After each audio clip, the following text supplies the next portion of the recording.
Olá, tudo bem? Meu nome é Henrique, sou professor de Mariologia. Você que está nos acompanhando, esse curso básico de Mariologia.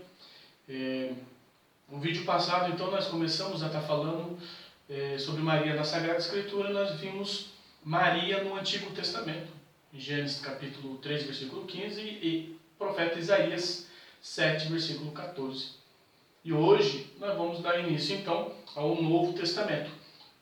O primeiro escrito que nós temos, por ordem cronológica, que se refere a Maria, é o texto que nós vamos meditar hoje, que é Gálatas 4, versículos de 4 a 5, que vem nos dizer assim: Quando, porém, chegou a plenitude do tempo, enviou Deus seu Filho, nascido de uma mulher, nascido sob a lei, para resgatar os que estavam sob a lei, a fim de que recebêssemos a adoção filial.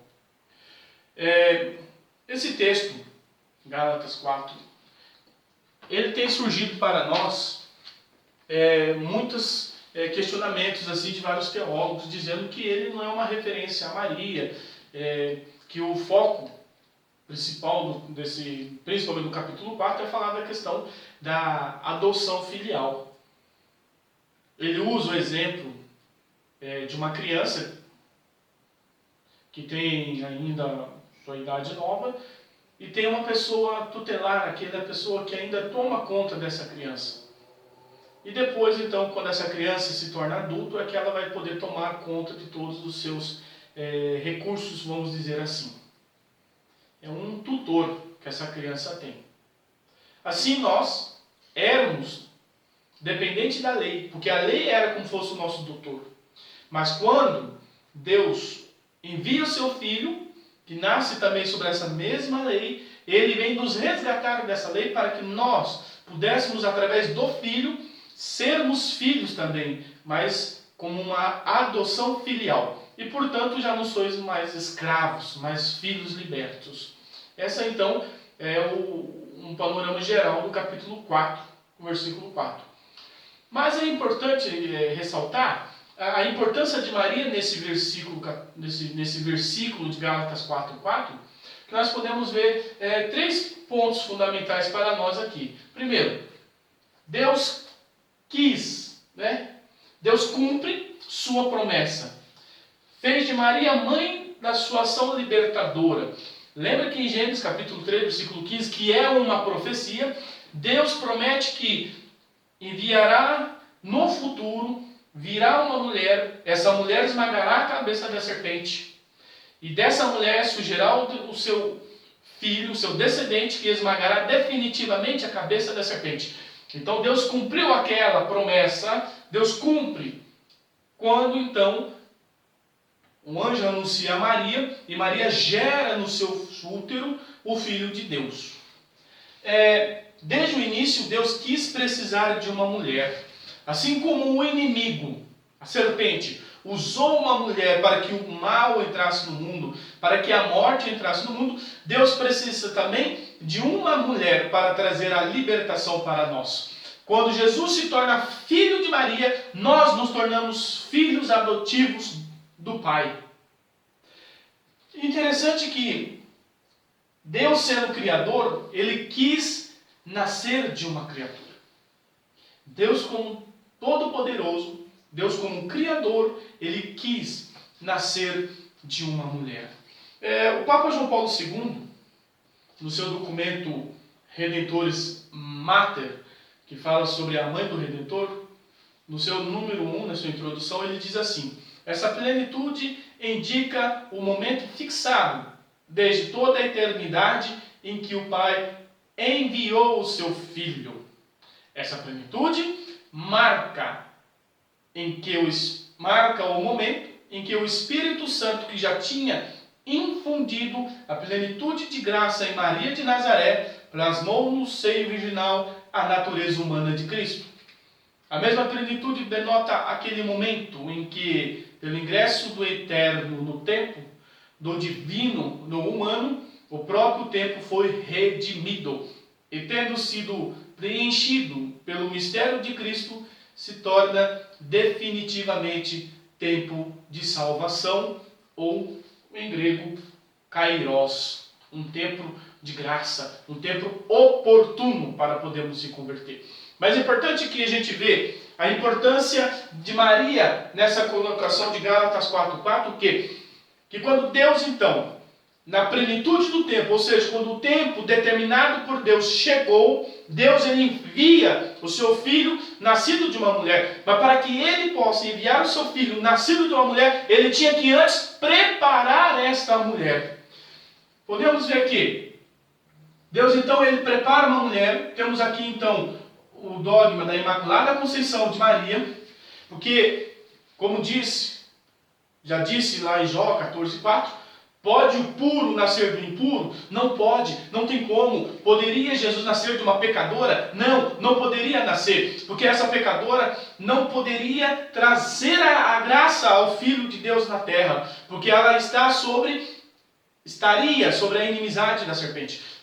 E Gênesis 3,15 deixou muito bem claro que era um ódio. E esse ódio se dá em Maria, a partir da sua Imaculada Conceição, quando o Espírito Santo a plasma de uma maneira que os espinhos infernais do pecado original não possam tocar na sua carne. Então Maria ela nasce sem pecado nenhum, não por benefício próprio, mas em mérito do seu Filho Jesus que morreria na cruz. Um Deus tinha que nascer da mulher mais bendita. E Deus sendo Criador, Ele escolhe nascer de uma criatura. É como nós pudéssemos dizer que Jesus, sendo Deus, pôde escolher a sua mãe de quem nasceria. Então, na Imaculada Conceição, Deus já está preparando Maria para o quê? Para o nascimento de Jesus.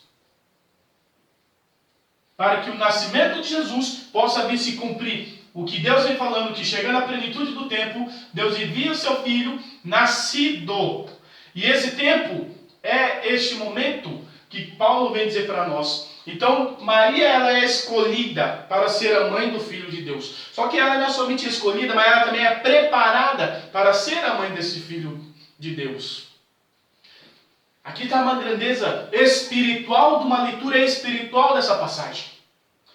Muitos exegetas vão dizer, não, mas a importância, o cerne daqui é falar sobre a adoção, é falar sobre a libertação.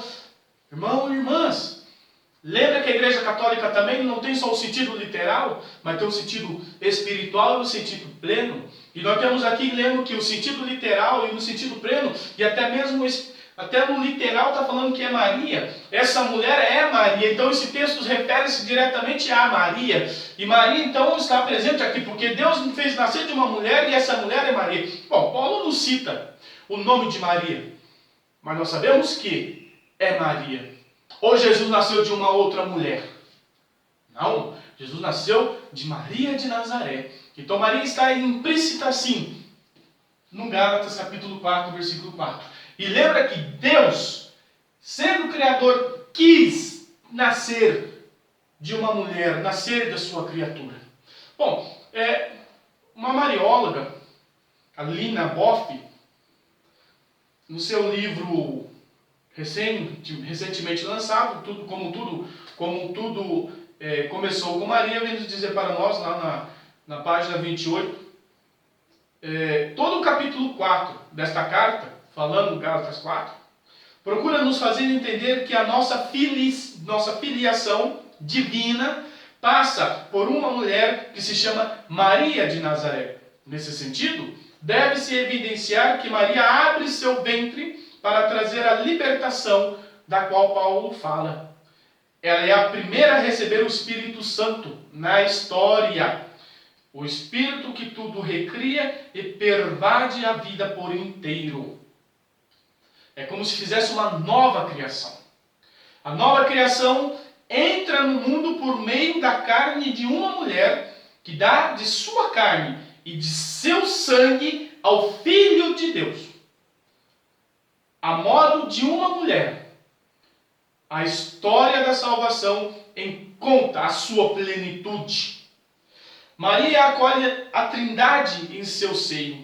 O Pai, Criador de todas as coisas, envia o seu Filho para salvar a humanidade e reconciliar tudo que estava dividido, e o Espírito Santo, para santificar e restaurar toda a carne e o cosmo criados pelo Pai. Então percebe que Maria, ela está presente aqui de uma maneira muito bonita e importante, eu diria até mesmo de uma maneira fundamental, porque Maria, ela é fundamentalmente importante para que Jesus pudesse descer aqui na terra, pudesse se encarnar e pudesse ter a carne humana, ter o sangue humano, e assim pudesse cumprir a missão que Deus instituiu a ele de vir aqui na terra, que é para me libertar e te libertar. Então, Jesus nasceu sobre lei, debaixo da lei, para nos libertar da lei. Óbvio que ele está falando aqui é da lei mosaica, porque muitos gálatas recém-convertidos ali ainda insistiam em viver debaixo da lei de Moisés. Quando Paulo fala que Cristo veio para nos salvar, quer dizer que nos libertar da lei mosaica, da lei de Moisés, dizendo o quê? Que a nossa vida agora não depende mais dessa lei, mas depende exclusivamente da graça de Jesus. Da graça que o Espírito Santo vem infundindo no meu coração e infundindo no seu coração. E quando nós somos batizados na igreja, nós somos libertados, e essa libertação que Paulo fala se dá de uma maneira definitiva, concreta, na minha vida, na sua vida. A salvação que Cristo trouxe para nós, que Ele transmitiu à igreja, para que a igreja transmitisse por nós, podemos dizer que a visibilidade dessa salvação está nos sacramentos da Igreja Católica Apostólica Romana.